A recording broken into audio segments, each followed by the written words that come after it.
Jeg er jo kommet i utrolig fint selskab, fordi jeg har Svend Ole Thorsen i studiet, lige straight out of Hollywood. Og vi har siddet og snakket lidt om alle Svend Oles kærester. Så mange af det. Hvordan man sniger sig ud i parken og kan være sin kone utro, eller rettere sagt øve sig. Ja, og nu synes jeg, vi skal tale om, hvorfor er du i Danmark nu? Jeg er i Danmark, fordi jeg er ved at skrive mine erindringer.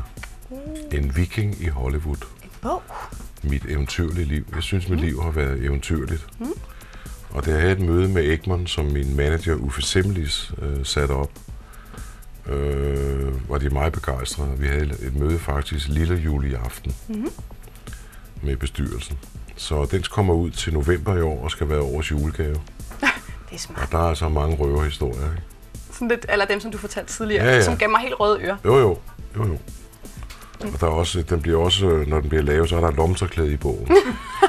Så man kan tørre sine små øjne. Ja. Jamen, skriver du den selv, eller hvad? Jeg arbejder sammen med en dygtig forfatter, der hedder Henrik List. Som jeg har mødt mange gange, og han er blevet anbefalet af så mange af mine venner herhjemme, som læser Anders And og sådan noget. Du sætter din lyd til ham. Ja, nej, han er dygtig, så det glæder jeg mig til. Så det vil sige, du sidder ikke selv og skriver den, du fortæller... Men han spørger, ikke? Ja. Han laver noget research, ikke? Og så spørger han, og så tolker noget, han han ikke spørger om, så fortæller jeg noget, ikke?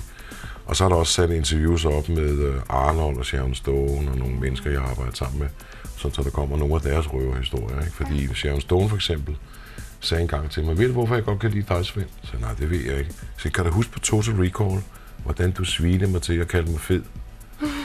Foran alle der var medlemmerne, jeg sagde, det kan jeg godt huske. Kan du så også huske, at den næste dag, så kaldte du alle medlemmer sammen med filmholdet, og så sagde du, at jeg vil gerne give en offentlig undskyldning til dig, Sharon. Fordi det, jeg sagde i går, var ikke sødt.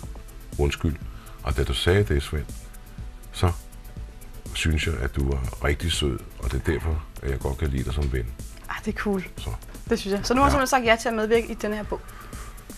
Ja, hvor hun siger et eller andet, ikke? Altså, og så senere, efter Total Recall, hvor jeg så inde for et interview for en film, der hed The Quick and the Dead, og Sharon Stone var en af produceren, og hun var derinde og sagde, Svend, du skal ikke læse her, det er dit job. Ja.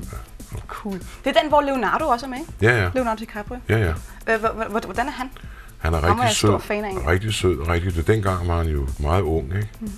Så vi sagde til ham, at når man leger med sig selv, så får man røde hænder. Så han gik hele dagen og kiggede på sine hænder. Men han er sød. Ja. Han er rigtig sød og dygtig. Ja. Og jeg har jo en revolverkamp med ham, ikke? Gunfight, ikke?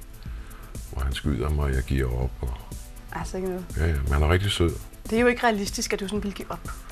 Hvis du bliver skudt af en kugle, så tror jeg nok, at hvem som helst vil give op. Men jeg er ikke en, der giver op. Jeg er en, der sætter mig et mål, ikke? Og så når jeg det. Det har jeg gjort indtil nu i hvert fald.